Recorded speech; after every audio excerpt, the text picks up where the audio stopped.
Այո, ավելի շատ չի ընդունում, քան ընդունում է։ Այսինքն ընդհանուր առմամբ գործերի 4.5%-ն է հասնում վճռի, 95-6%-ի դեպքում փաստորեն շահում է պետությունը։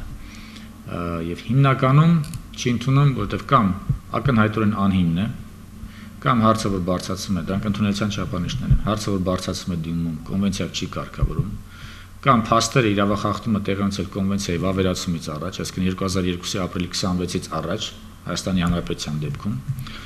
կամ էլ անձը չի կարող հանդիսանալ սուբյեկտ, այսինքն նրա նկատմամբ խախտում տեղի չի ունեցել, նա աբստրակտ կերպով է ներկայացնում հարցը, ընդհանուր առմամբ է ներկայացնում հարցը, կամ էլ տերիտորիալ իրավազորությունը, այսինքն խախտումը տեղի ունեցել Հայաստանի սահմաններից դուրս, այսինքն Հայաստանը չի կարող պատասխանատվության ենթարկվել, մասնավորապես դրանք Ղարաբաղյան գործերն են, կամ էլ վերջերս ներմուծվել է նոր ընդունելության չափանիշ, եթե տեղի ունեցել է միջամտություն կամ խախտում անձի նկատմամբ, բայց նվազ խստության միջամտություն։ Օրինակ մի անձ դիմել է Եվրոպական դատարան, որ գույքային վնաս է կրել ընդամենը 20 եվրոյի։ Եվրոպական դատարանը չընդունեց։ Դա նոր չափանիշ է, որ կիրառվում է։ Ահա այս պայմանների դեպքում Եվրոպական դատարանը չի ընդունի վարույթ եւ մերժում է։ Հաճախ Եվրոպական դատարանը մերժում է վարույթ ընդունելուց հետո։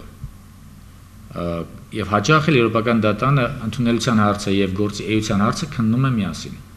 Օրինակ Բոջելյանի գործը քննությունը տևեց քանի մոտ 5-6 տարի եւ նա քննում էր էությունը գործի, որը կապված էր նաեւ ընդունելության հարցին եւ միաժամանակ քննեց։ Այդ դեպքում գործի քննությունը իհարկե երկարում է։